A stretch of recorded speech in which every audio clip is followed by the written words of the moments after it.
हिसाब से हम लोग देख रहे हैं कि डिलिस्टिंग आप नहीं होना चाहिए बोल रहे हैं और लोग आदिवासी समाज के को रीति रिवाज को छोड़ रहे हैं और क्रिश्चियनिटी में जा रहे हैं।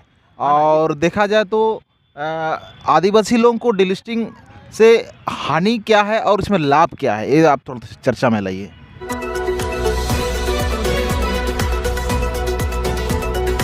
पब्लिक एक्शन न्यूज़ जनता की आवाज़ में आप सभी को स्वागत है। आज हम लोग बात करेंगे जो कि अभी बहुत चर्चा में है, एक बहुत बड़ा मुद्दा है। ये छोटा मुद्दा नहीं है, ये देखा जाए तो केंद्रीय स्तर का मुद्दा है। कुछ दिन पहले हमने क्रिश्चियन गैदरिंग में भी गए थे, उनसे भी ये सवाल किए थे, लेकिन कुछ लोगों इसको नेगेटिव में लिया और कुछ लोगों ने इसको पॉजिटिव में लिया।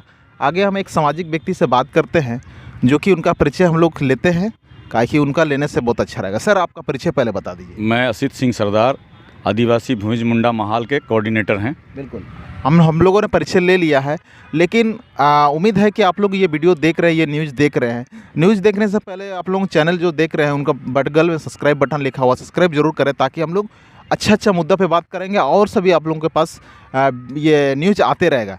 तो हम लोग आज बात करेंगे सर की, जिस हिसाब से हम लोग देख रहे हैं कि केंद्र सरकार का तरफ से एक मुद्दा नोटिफिकेशन में नहीं आया, लेकिन लोग चर्चा में लेके आ रहे हैं। बहुत सारे बड़े बड़े संगठन इससे चर्चा कर रहे हैं कि एक डिलिस्टिंग किया जाए, जो कि आदिवासियों से जो क्रिश्चियनिटी में गए हैं वो लोगों को डिलिस्टिंग किया जाए।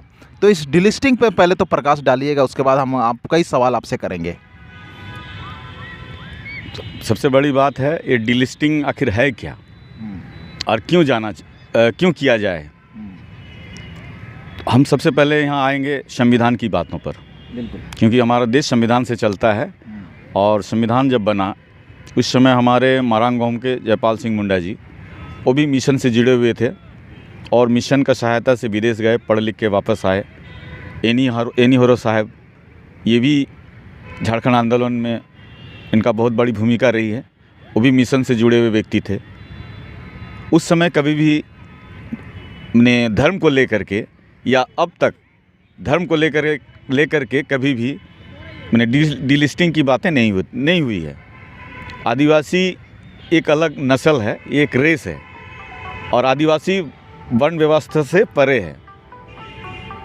हमें अलग माना जाता है, हम वर्ण व्यवस्था में उसका हिस्सा हम नहीं हैं। इसलिए कभी भी इस बारे में सरकार ने कभी इस बात को नहीं उठाया।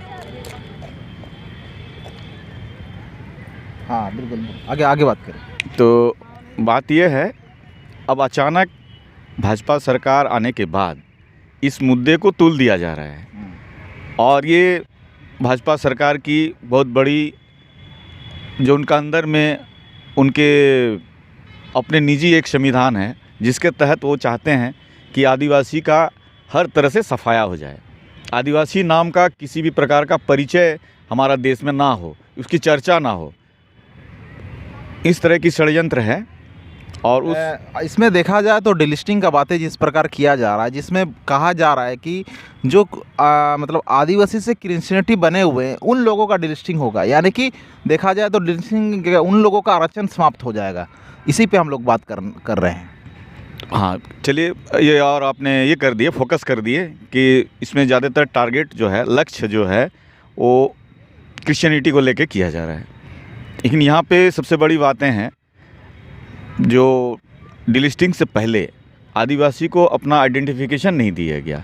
रिलीजन कोड हमारे पास नहीं है आदिवासी के पास, उसका पहचान के लिए, जबकि करोड़ों की संख्या में हमारा आबादी है और उनका रिलीजन के मामले में कोई पहचान नहीं बना है। सरकार ने उसको कोई पहचान नहीं दी है।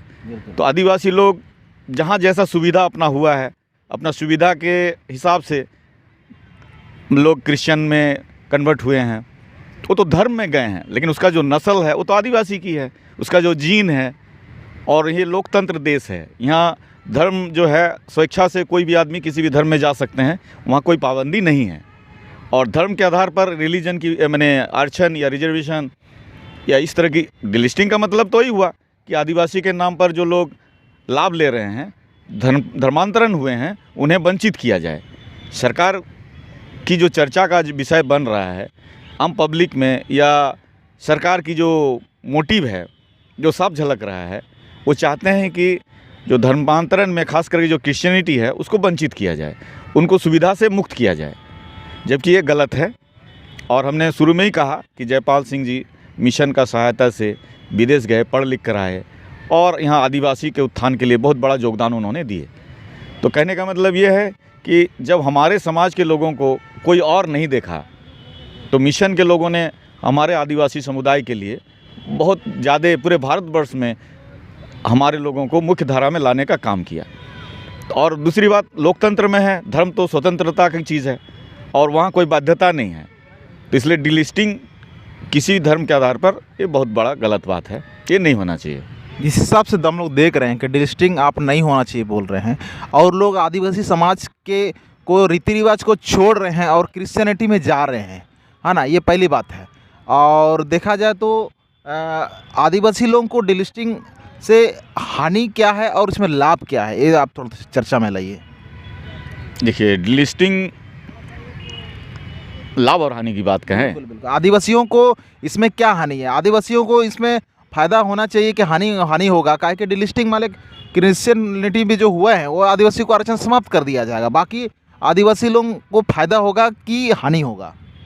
नहीं, इसमें फ़ायदा तो नहीं दिख रहा है, नुकसान ही अधिक है, क्योंकि हमारा जो नस्ल है वो आदिवासी का नस्ल है और धर्म के नाम पर उसको जो सरकारी सुविधा है उससे वंचित किया जाएगा।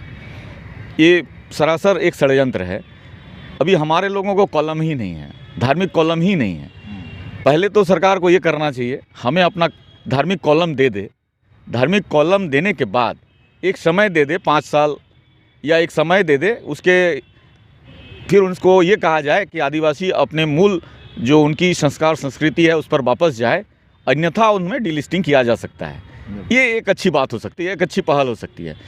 अब मिशन में हैं, क्रिश्चियन में लोग हैं, हमारे लोग हिंदू धर्म में भी अनुकरण कर रहे हैं, हिंदू का, कुछ क्रिश्चियन का, कुछ मुस्लिम में चले गए हैं। तो हमारे बहुत से ज़्यादा लोग हिंदू में हैं, कुछ लोग क्रिश्चियनिटी में हैं। कहने का मतलब है जब हमारा कोड नहीं है तो वहाँ लचीलापन है, हम उसको कैसे बांध कर रखें? ये फिर भी हमारे जो आदिवासी संस्कार संस्कृति परंपरा की जो बातें हैं वो अपना प्रकृति पूजा को और हमारा सरूल कर्म या प्रकृति से जुड़े अवयव को पूजा करना, अपने जो हपाड़ाम जिसको हम लोग बोलते हैं पूर्वजों को पूजा करना, ये आज भी चला आ रहा है, उसको हम लोग आज भी मानते हैं। और ये भी है, जैसे अब हिंदू हो गए हैं कुछ लोग, हिंदू अनुयायी जैसे पालन कर रहे हैं, लेकिन वो अपना आदिवासियत को नहीं भूले हैं। ठीक वैसे ही जो क्रिश्चियनिटी में चले भी गए हैं वो भी अपना आदिवासी को बचा कर रखे हैं, आदिवासियत को भूले नहीं हैं। हाँ, कुछ सुख सुविधा के लिए शिक्षा, चिकित्सा, कुछ मूलभूत जो सुविधा उन्हें मिशन के द्वारा दिया गया वो धर्मांतरित हुए हैं, लेकिन आज वही धर्मांतरित जो आदिवासी हैं हमारे आदिवासी हक हुकूक के लिए आवाज़ उठाते हैं, हमें साथ देते हैं। दूसरी बात, जो हमारा आदिवासियत है क्रिश्चियनिटी में रहने के बावजूद भी वो फिर वापस आ रहे हैं और साथ साथ पैरेलल रूप में आपका आदिवासियत को बचाने का काम भी कर रहे हैं।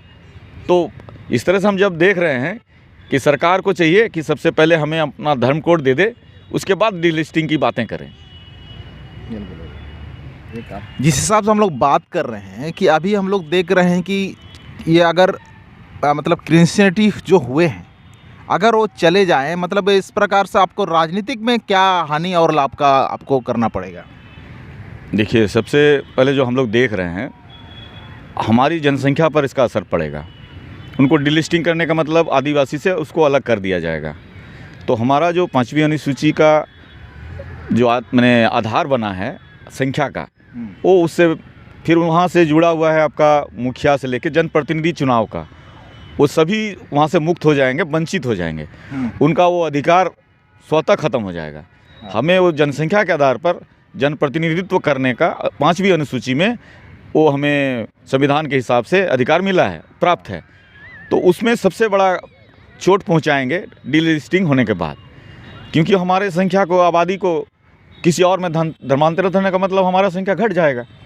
तो ये भी एक है, कारण है कि हम निवेदन करना चाहेंगे, हमारे जो आज प्रतिनिधित्व कर रहे हैं, एमएलए हैं, एमपी हैं और मुखिया हैं, जिला परिषद हैं, जो भी आदिवासी के रिजर्वेशन से लड़ करके आज प्रतिनिधित्व कर रहे हैं हमारे हक हुकूक के लिए, आदिवासी के हक हुकूक के लिए, तो उनको चाहिए कि इस बारे में ज़रा विचार करें, सोचें और पहल करें सरकार में, सरकार के नुमाइंदा होने के नाते, कि ये डिलिस्टिंग का जो बातें हैं इसको फ़िलहाल तो नहीं किया जाए, अन्यथा वे अपने अधिकार से वंचित होंगे, मुखिया भी लड़ नहीं पाएंगे और एमएलए एमपी तो दूर की बात हो जाएगी। जिस हिसाब से हमने एक पिछले कुछ दिन पहले हमने क्रिश्चियनिटी के पास गए थे और एक न्यूज़ बनाए थे, जिसमें आप लोगों को आदिवासी लोगों का देख करके वो लोगों के में बड़ी खुशी है कि डिलिस्टिंग होना चाहिए, वो लोगों का कहना है। आप ही लोगों का आदिवासी का कुछ लोग कह रहे हैं होना चाहिए, तो ये किस हिसाब से आप इसको देख रहे हैं?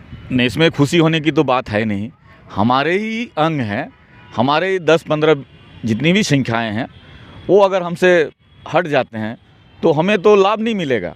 हमारा आबादी संख्या, हमारे अपने लोग हमसे अलग हो जाएंगे तो इसमें खुशी होने की बात नहीं है, उसमें हमारा ही हानि है और वो खुशी जाहिर करने की बात नहीं है। हमें चाहिए हमारे जो अपने हैं उनको, चाहे किसी भी रूप में हैं, उनको पहचान करने की ज़रूरत है और उसके अधिकार हमेशा बना रहे।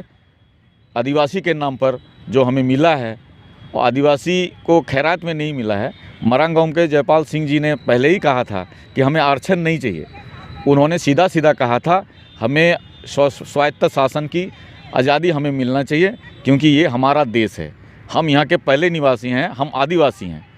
इस राइट को, इस अधिकार को हमारे आदिवासी जनप्रतिनिधियों को समझने की ज़रूरत है और डिलिस्टिंग किसी भी कारण से हमें लाभ नहीं पहुँचाने वाली है। बिल्कुल। और जहाँ तक बात है कि डिलिस्टिंग अभी मतलब अभी अगर देखा जाए, अगर डिलिस्टिंग नहीं होता है तो सारे आदिवासी मतलब आधा क्रिश्चियन में चले जा रहे हैं, आधा हिंदू में चले जा रहे हैं, मतलब अपना अस्तित्व को नहीं पहचान पा रहे हैं। उन सभी आदिवासियों के लिए आप क्या मैसेज देना चाहेंगे? हम उन्हें चाहेंगे कि हमारा जो आदिवासियत है ये लोक कल्याण के लिए, जन कल्याण के लिए है और यहाँ हमारा जो सुप्रीम है, जो सबसे पावरफुल है, वो हमारा आध्यात्मिक सोच में है, प्रकृति, जिसकी हम पूजा करते हैं। ये एक बहुत बड़ा फिलोसफी है और विश्व कल्याण के लिए आदिवासियत सबसे बड़ी चीज़ है। कोई भी रिलीजन हो, आदिवासियत का रिलीजन से बड़ा नहीं हो सकता है। एक आदिवासी होकर मैं ये कह रहा हूँ, पर ऐसा बात नहीं है। आज जितने भी शोध संस्थान हैं, सभी का कहना है कि जहाँ आदिवासी है वहाँ पर जल, जंगल, ज़मीन और वहाँ के पर्यावरण बहुत सुंदर है, अच्छा है। तो कहने का अर्थ ये है कि हमें जीने के लिए कितना चाहिए, ये आदिवासियों से सीखना चाहिए। आदिवासी सरल होते हैं और प्रकृति की सुरक्षा करते हैं, यहाँ तक कि जीव जंतु की भी सुरक्षा करते हैं। तो इस तरह से आदिवासियत हमारा बहुत बड़ा नैसर्गिक गुण है और हम प्रकृति की पूजा करते हैं। तो आदिवासी को हर हाल में बचाने का प्रयास, जब हमें ये विरासत में हम आदिवासी हैं, बने हैं, जन्म से बने हैं, आदिवासी हैं, हमारे पुरखों की ये बहुत बड़ा अवदान है। हमें हमेशा प्रयास करना चाहिए कि आदिवासी संस्कार संस्कृति को हर हाल में हमें बचा कर रखना है, विश्व कल्याण के लिए, पूरा पर्यावरण को सुरक्षित करने के लिए। समाप्त करते हैं। जिस हिसाब से हम लोग देखें कि डिलिस्टिंग के मुद्दे पर कुछ पॉइंट पे हम लोग बात किए। आज आने वाला दिन में हम लोग आगे भी बात करेंगे और उम्मीद करते हैं कि ये जो न्यूज़ बना है, वीडियो बना है, इनको जन जन तक आप लोग ज़रूर शेयर करें। और भी बहुत सारे सवाल आएंगे, आप लोग कमेंट कर सकते हैं, विभिन्न प्रकार का सवाल आएगा। हम सभी ओर से पक्ष विपक्ष को ना देखते हुए सभी ओर से हम इसका आप लोगों का ये आवाज़ को, यानी कि लोगों का आवाज़ को लेते रहेंगे। कोई डिलिस्टिंग का पक्ष में बात कर रहा है तो कोई डिलिस्टिंग का ये विरोध में बात कर रहा है, उनका ये विपक्ष में बात कर रहा है। जो हम दोनों ओर से मतलब क्या बोलेंगे, दोनों का आप लोग के बीच में संवाद का स्थापित करवाएंगे। उम्मीद है कि पब्लिक एक्शन न्यूज़, जनता की आवाज़ में आप लोग अगर वीडियो यानी कि न्यूज़ देख रहे हैं तो सब्सक्राइब बटन ज़रूर दबा दें। इधर नीचे में सब्सक्राइब लिखा हुआ, उन पे ज़रूर आप ये कर दें, ताकि ये और सभी उससे आप लोग हम लोग हमारे पब्लिक एक्शन न्यूज़ इनको सहयोग मिलेगा, ताकत मिलेगा, जो कि अच्छा लगेगा। और आने वाला दिन के लिए पब्लिक एक्शन न्यूज़, जनता की आवाज़ में पुनः जोहार, धन्यवाद।